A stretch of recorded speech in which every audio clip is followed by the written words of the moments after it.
Derrière moi, c'est le tout nouveau Chevrolet Silverado EV, la version électrique du Silverado qui arrive officiellement sur le marché.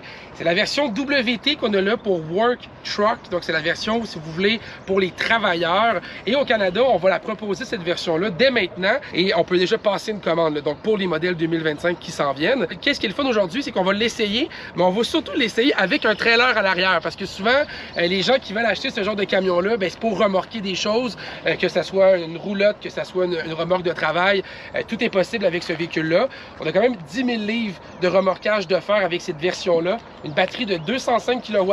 On est supposé d'avoir 724 km d'autonomie selon la norme EPA, donc c'est certifié.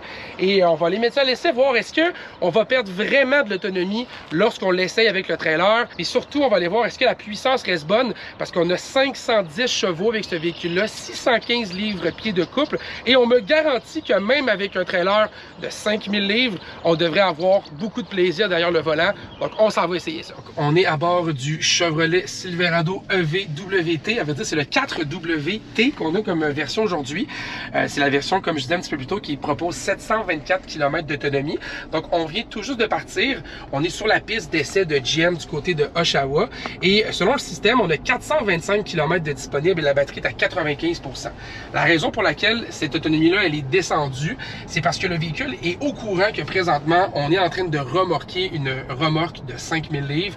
Donc, vu que le véhicule est au courant, il diminue par lui-même l'autonomie projetée pour être sûr qu'elle soit le plus possible réaliste.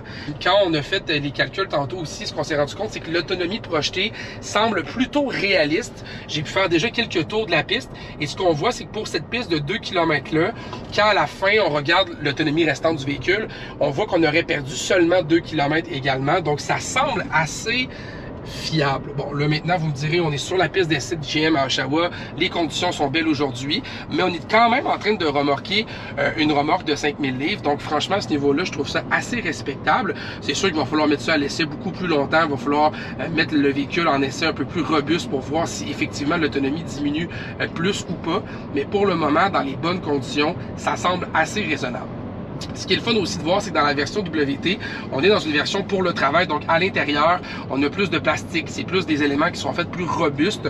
L'objectif, c'est encore une fois de pouvoir traîner des outils.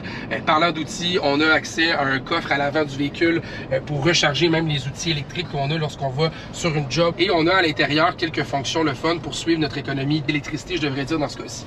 Donc, si on va par exemple dans le système d'infodivertissement, on va pouvoir voir l'énergie qu'on utilise et qu'est-ce qu'on est capable aussi de récupérer en termes de régénération de la batterie. Parlant de la régénération de la batterie, qu'est-ce qui est fun de savoir, c'est que lorsqu'on remorque, la régénération de la batterie se fait beaucoup plus efficacement parce qu'on va utiliser le poids de la remorque à l'arrière lorsqu'on relâche l'accélérateur. Donc présentement, j'accélère, je vais lâcher l'accélérateur et vous allez voir en bas le petit morceau vert qui apparaît. C'est parce qu'on est en train de régénérer la batterie actuellement, mais on utilise le poids de la remorque qui nous pousse pour augmenter le niveau de régénération de la batterie.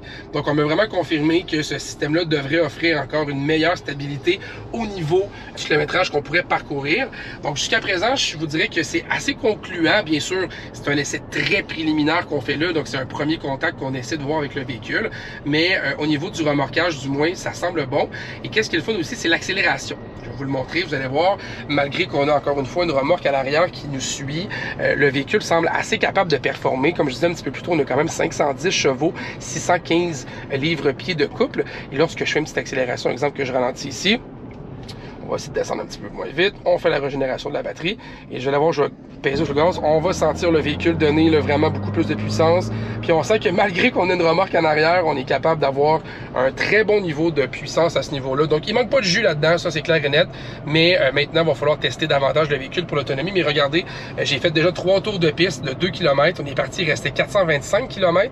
J'ai fait quelques régénérations de la batterie. Et après 6 km, on est juste à 423. Donc théoriquement, j'aurais perdu juste 2 km. Ce qui semble assez fiable sur l'autonomie projetée par le véhicule. Je ne sais pas si les gens vont être prêts à quitter les énormes mastodontes de GM pour aller vers l'électrique.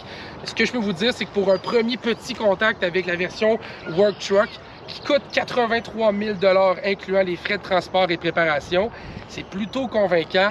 On verra, bien évidemment, il va falloir le tester beaucoup plus longtemps, ce véhicule-là, pour savoir qu'est-ce qu'il y en est.